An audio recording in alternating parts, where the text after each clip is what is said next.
Yes.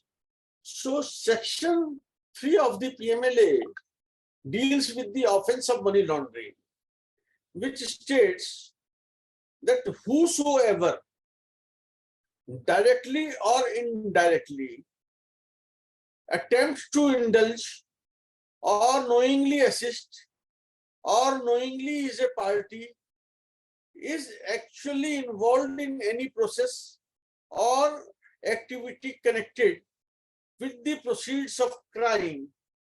So what does it mean? That it is not necessary that there has to be a direct involvement of the accused in the offense of money laundering.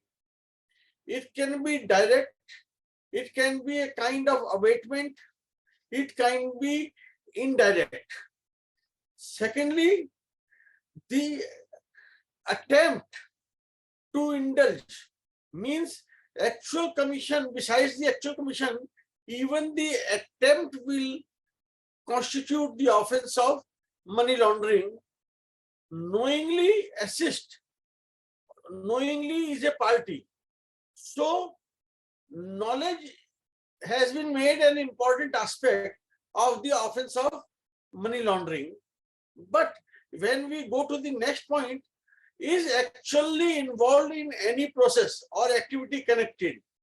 So by these 2 points, one thing is clear, one thing is coming out, that it is not necessarily that there has to be knowledge always. If somebody is participating or actually involved in any process, even without knowing that the person is involved in any process or activity that is connected with the proceeds of crime, that person will be held liable for money laundering. So knowingly or not knowingly, but actually involved in any process or activity connected with the process of money laundering, is involved in its concealment, possession, acquisition or use, and projecting or claiming it as untainted property, shall be guilty of offense of money laundering. So what does it mean? That, let me take an example. Somebody has taken bribe, and after taking the bribe, he has spent that particular money that has been taken by bribe.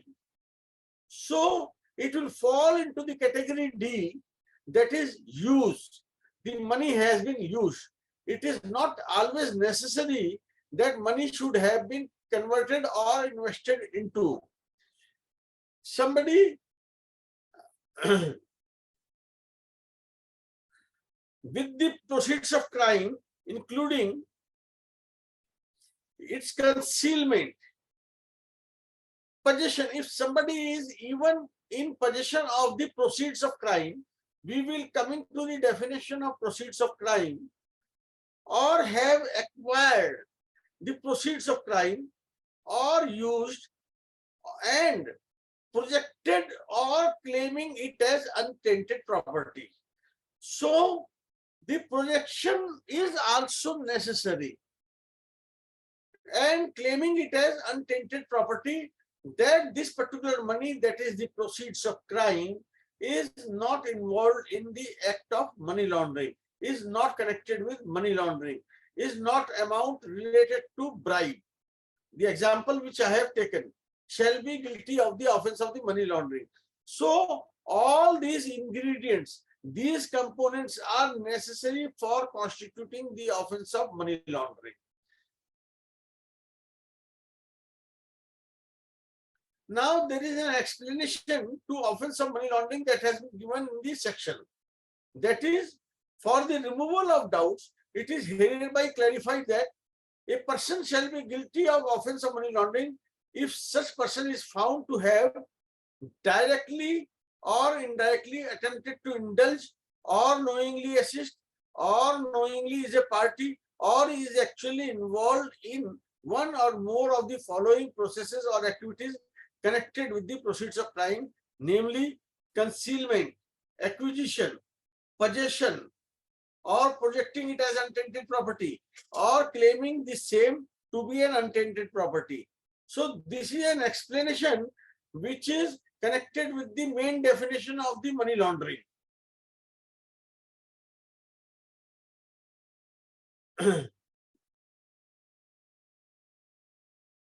Claiming it as untainted property in any manner whatsoever. The process or activity connected with the procedure of crime is a continuing activity. Now, this is very important point, that the Money Laundering Act came into effect in the year 2005. This we have to understand very carefully. The process or activity connected with the procedure of crime is a continuing activity. Continuing activity means that it doesn't end at the particular point of time when the bribe was taken. I am taking this particular example of bribe again and again for the sake of understanding and explaining.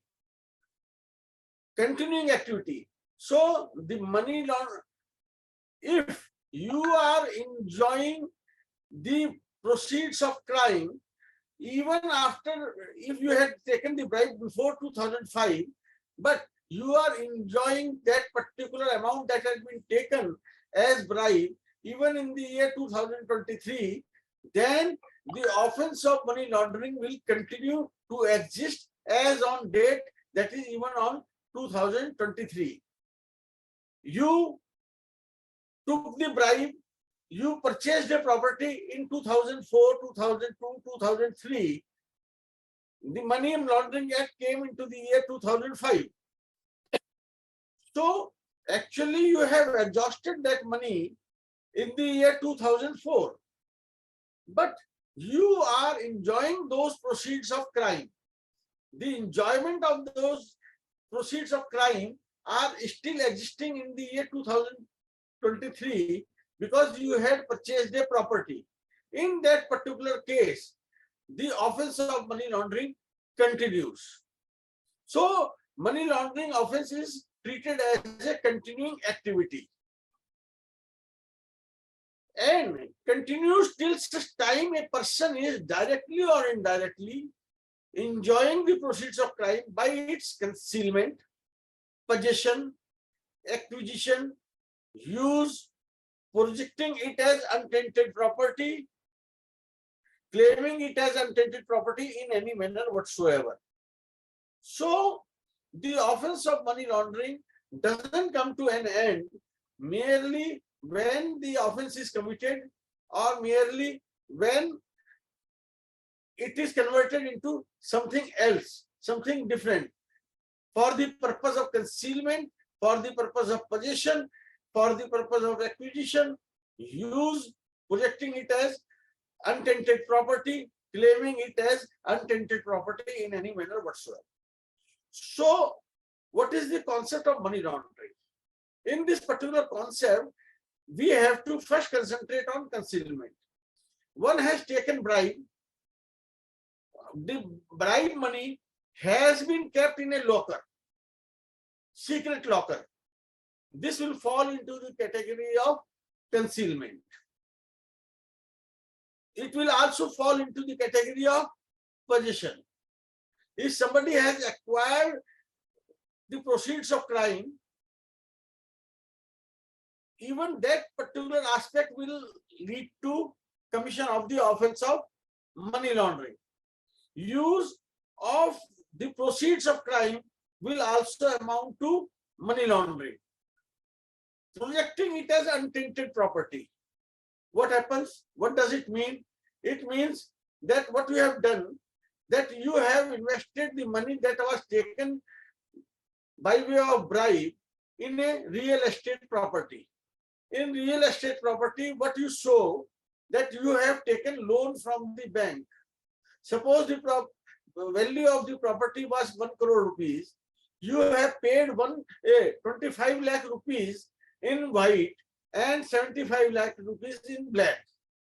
So what you are doing, you are showing rupees 75 lakh as untenanted property. In the garb of a property that is purchased in white for rupees 25 lakh rupees. Actually, its worth is 1 crore rupees, in which 75 lakh rupees are is the component of black money. So here, what you are doing, you are projecting it as untenanted property, or you are claiming it as untenanted property in any manner whatsoever. So this is a very wide definition.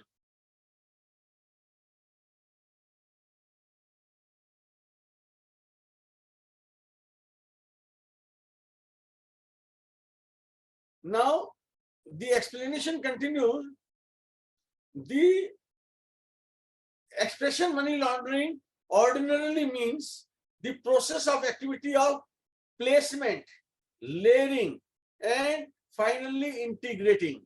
There are 3 steps which are involved in the offense of money laundering. This is placement. First of all, you place that money which is tainted. The technical word is tainted money. Tainted money into the proceeds of crime, into the white channels, in the legitimate channels.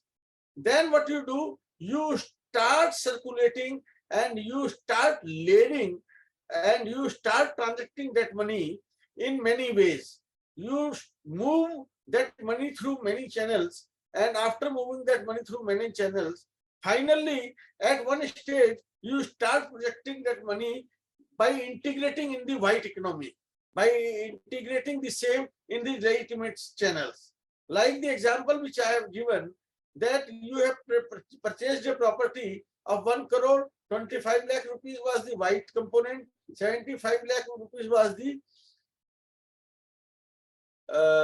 black component. So when you are giving the money 75 lakh rupees, it is placement of money. Thereafter, you are registering this property for 25 lakh rupees. You are layering that 75 lakh rupees in 25 lakh rupees.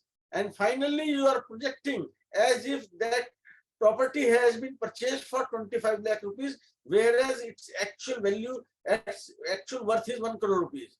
The tainted property in the formal economy of the country. Money laundering is not limited to the happening of the final act of integration of tainted property in the formal economy to constitute an act of money laundering.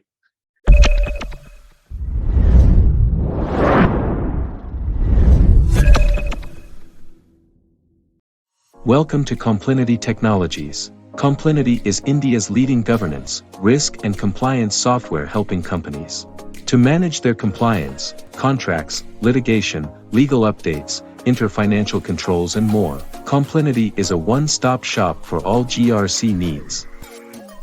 With our proprietary 12 GRC modules and real-time legal updates on 2,000 plus laws and 24,000 plus compliances.